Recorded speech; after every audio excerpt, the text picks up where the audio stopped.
Moram da počnem s jednom rečenicom koju je jedan moj stari profesor likovne akademije rekao mi kad sam tek počela da studiram. On je rekao, u životu jednog umetnika ne mora da bude više nego samo jedna ideja s kojom možda se zanima. I ako umetnik misli da ima 2 ili 3 ideje, on se vara. Ceo život u stvari treba da posveti jednoj dobroj ideji. I kad ja pogledam moj život retrospektivno, ja mislim da je cela moja ideja, moje umetnosti u stvari tog umetnost tela. Jer mene zanima kako da u stvari potisne mentalne i fizičke granice tela. I da bi to naučila, morala sam da putujem, da živim sa aboriđinima u centralnoj Australiji, da živim sa Tibetancima, da učim različite tehnike, njihove koncentracije i da bi to u stvari povezala sa našim evropskim znanjem tela. Velika razlika u koncentraciji i u načinu kako se shvata telo na istoku i kako se shvata telo na zapadu. A ja kao sebe, kao umetnika, vidim kao neku vrstu mosta. Jer ceo Balkan na kome sam rođena je u stvari most između istoka i zapada. Tako da ja u svom radu, kroz to radu sa telom i sa performansom, u stvari pokušam da ujedinim taj istok i zapad u svojim idejama. I sad šta se tu dešava? Šta je u stvari performans? Mnogi se ljudi pitaju. Performans je jedna vrsta umetnosti gde u stvari nema objekta. Jer umetnik kada radi u svom studiju, on pravi sliku, pravi skulpturu, pravi grafiku. I to je uvijek objekat koji u stvari je krajni produkat i taj objekat se pokazuje publici. Kad se taj objekat skloni, onda je u stvari direktna vrsta, kako se to kaže, kako se to kaže na našem jeziku? Transmission. Energije između publike i umetnika. I umetnik postane u stvari objekat. On postane svoja sopstvena umetnost. Tako da ja u stvari upotrebljavam svoje telo kao vrstu skulpture. I s tim se bavim do sada. Postoji jedna vrsta jezika likovno da bi se taj performans shvatio. Ako vi hoćete da se shvatate, da recimo pročitate jednu matematičku knjigu, morate da znate jezik te matematičke knjige. Ako hoćete da radite s kompjuterom, treba da znate jezik kompjutera. A kod nas, recimo, ljudi uopšte uvijek žele da odmah shvate čemu se radi samo vizualno. Ali postoji teorija kod svakog performansa i isto neka vrsta jezika i estetike. Estetika performansa je važna, ali to nije najvažniji deo. Najvažniji deo je u stvari ideja iza koga, šta u stvari umetnik kroz taj performans hoće da kaže publici. A upotrebljava svoje telo i sve što upotrebljava, svaki gest ruke, odelo, kako izgleda i svoje pokrete u performansu je u stvari jedna vrsta kompleksnog jezika koji je metaforičkog karaktera.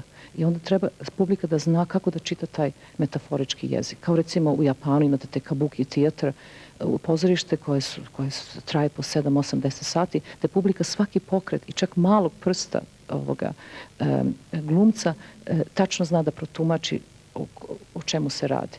Tako da u stvari to je ta neka vrsta tajnog jezika koju publika mora da zna. A Marcel Duchamp je rekao vrlo zanimljivu jednu stvar, rekao je da publika isto mora da u stvari bude aktivna i učestvuje u gledanju umetnosti. Jer mi uvek nekako u publiku vidimo pasivno. Publika je tamo negde u mraku i gleda što se dešava na sceni. Ali od tog da je dijaloga publike i njene energije koje ona daje tom performeru znači uspeh u stvari performansa. Što više publike gleda jedan performans i što više se uspostavlja taj dijalog energije koji performer može da uzme na sebe i da je transponuje publici nazad, onda ona oba dvoje u stvari od toga beneficiraju. Tako da je kreativnost publike vrlo važna. Da li to samo zavisi od tog vizualnog utiska? Apsolutno. Ja sam inače profesor na 2 akademije, jedan u Hamburgu, jedan u Beaux-Arts u Parizu.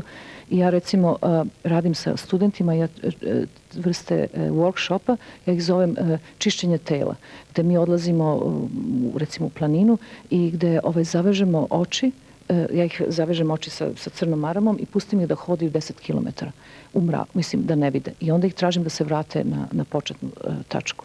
Jer ja mislim da treba umetnika trenirati, da umetnik ne treba samo videti sa svojim očima, nego treba umetnik da vidi sa celim telom.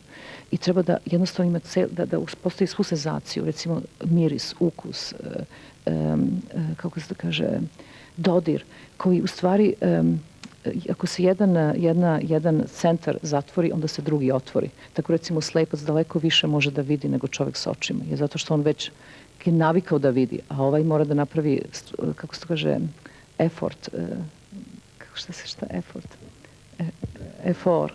Un effort pour voir. Napor, a on mora da napravi napor da bi video.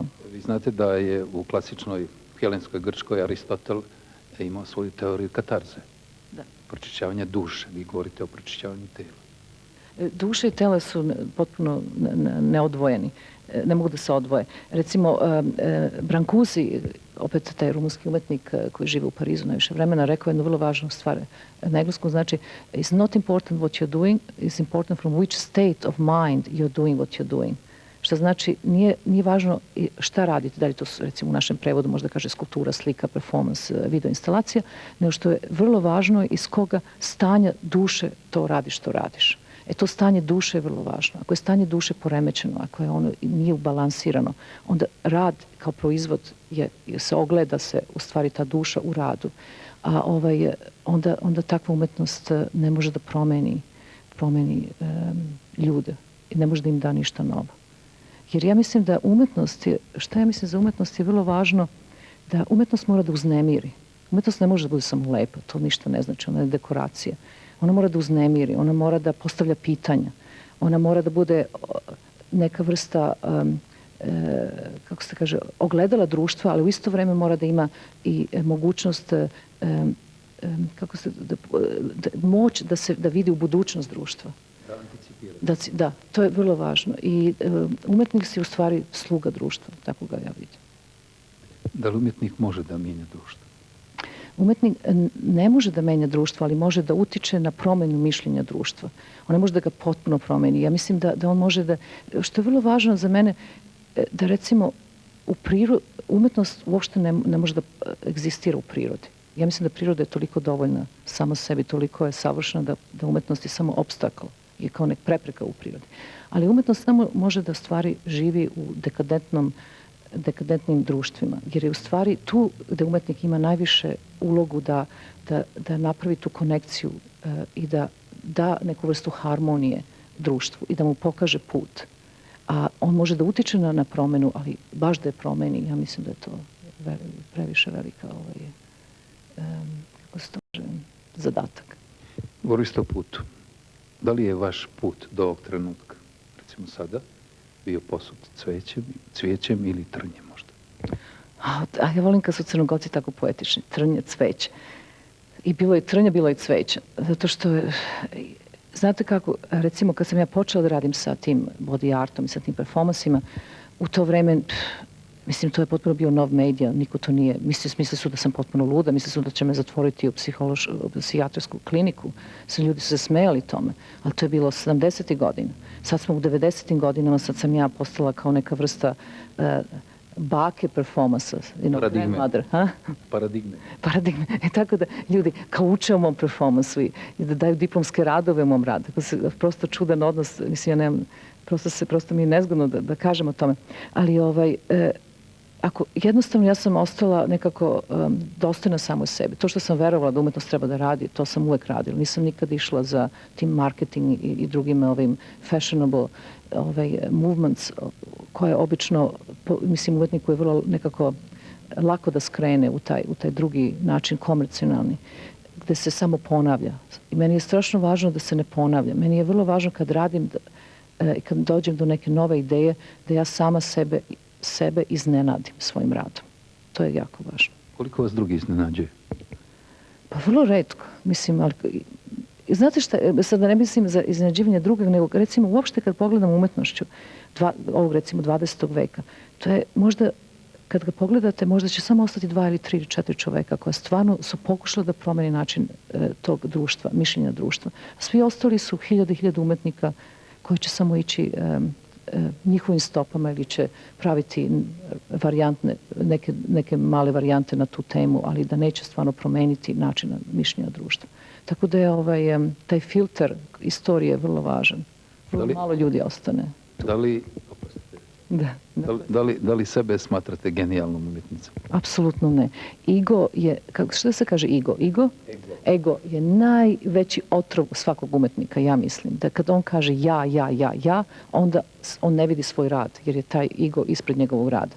I ja mislim da je vrlo važno vratiti pravo, u stvari, kako se to kaže, smisa umetnosti, kao što recimo u srednjem veku najvažnije umetnička dela su napravljena umetnika koji su potpuno bili anonimni. Da je pisalo Artist Anonymous. Ne zna se koji je umetnik. Posthumno.